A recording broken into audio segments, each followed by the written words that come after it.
उधर national conference के MP Hasnain Masoodi ने कहा कि वज़ीर-ए-आज़म के दौरे से उन्हें मायूसी हुई है। मोदी ने जमहूरियत को लेकर कुछ नहीं कहा। मसूदी ने गुलाम नबी आज़ाद तनाज़े पर कहा कि नेशनल कॉन्फ्रेंस ने आज़ाद को 3 मरतबा राज्यसभा भेजा और वो एहसान फरामोशी कर रहे हैं। मसूदी ने इंडिया इत्तेहाद को लेकर कहा कि उन्होंने इंडिया अलायंस से खुद को अलग नहीं किया है। सीट शेयरिंग को लेकर अभी बात चल रही है। Member of parliament Hasan Masoodi जी हमारे साथ हैं। आज वज़ीर-ए-आज़म जम्मू कश्मीर के दौरे पर रहे और जो इंफ्रास्ट्रक्चर का उन्होंने ख़ास तौर से 35,000 करोड़ से ज़्यादा के इंफ्रास्ट्रक्चर की जो स्कीम्स थी, जो परियोजनाएं योजनाएं हैं, उनको उन्होंने एक तरह से इफ्तिताह किया है। और लेकिन बड़ी बात जो उन्होंने ये कही कि आप लोग ऐसा इंफ्रास्ट्रक्चर होगा जम्मू कश्मीर में कि लोग स्विट्ज़रलैंड जाना भूल जाएंगे।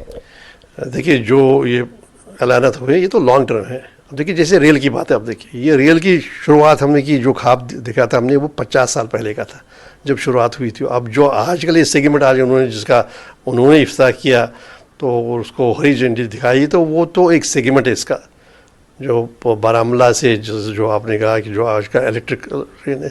तो ये जो ऐलानात हो रहे हैं ये तो लॉन्ग टर्म बड़े बड़े जो है प्रपोजल्स, वो लॉन्ग टर्म प्रपोजल है उनकी।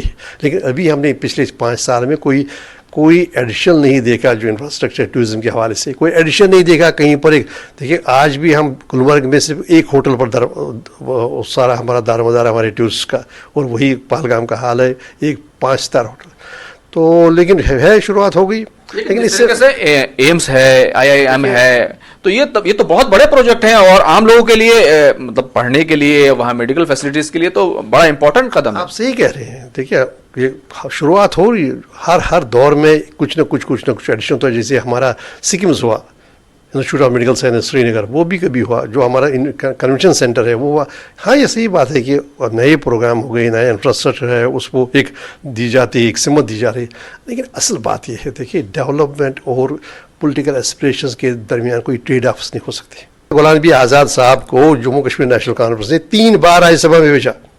अभी जब वो 2015 में हुए तो जो सारे जो जिनके साथ अब आज कुर्बत है उनकी करीब, जो उन्होंने हर हरबा आजमाया कि वो कामयाब ना हो जाए, और जम्मू कश्मीर नेशनल कॉन्फ्रेंस ने उनकी कामयाबी यकीन बनाई। और जो वो LOP बने, वो भी जम्मू कश्मीर नेशनल कॉन्फ्रेंस की वजह से है। क्या इलेक्शंस में अभी इंडिया अलायंस में क्या उम्मीदवार एक साथ उतरेंगे? क्या इंडिया अलायंस तय करेगा? अभी तो फैसला कोई नहीं हुआ।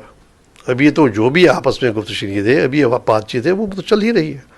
अभी तो ऐसा कोई नहीं, अगर कोई ऐसा मामला नहीं सामने आया। लेकिन बात ये है कि क्या सीट शेयरिंग पर कोई फार्मूला बन पाया है? क्या India alliance, PDP, national conference और कांग्रेस? मेरी दानिश में अभी सब कुछ चल रहा है। अभी किसी हतमी नतीजे पर नहीं पहुंचे, और हतमी नतीजे पर जब पहुंचे तो आप जो खुद ही, जाहिर सी बात है, आप भी इसके बारे में इल्मियत होगी। वीडियो जर्नलिस्ट शुभम के साथ खुर्रम शहजाद, News 18 दिल्ली।